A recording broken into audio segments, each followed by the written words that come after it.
16ই December আমরা জানি আমাদের জাতীয় জীবনে অত্যন্ত গুরুত্বপূর্ণ একটা দিবস। এখন কিছু তো বলতে হয় নাকি? আমাদের একটা সমস্যা কি জানেন?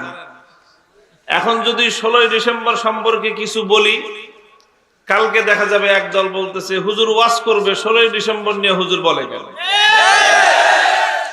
যদি না বলি তাহলে বলবো 16ই ডিসেম্বর হুজুর ওয়াজ করলো, স্বাধীনতার কথা কিছু বললো না কেন?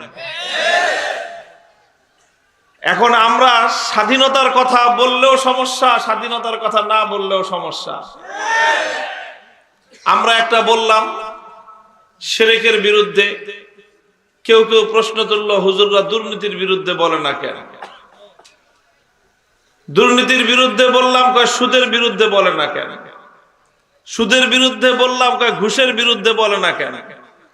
আবার ঘুষের বিরুদ্ধে বললে ঘুষখোর অফিসার কয় ঘুষের বিরুদ্ধে বলে কেন?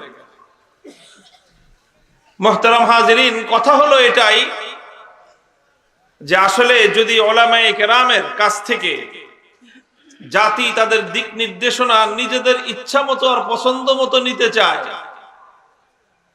তাহলে উলামায়ে কেরামের কথার দ্বারা, কোরআন এবং হাদিসের কথার দ্বারা সে জাতি প্রকৃত উপকার এবং কল্যাণ হাসিল করতে পারবে না।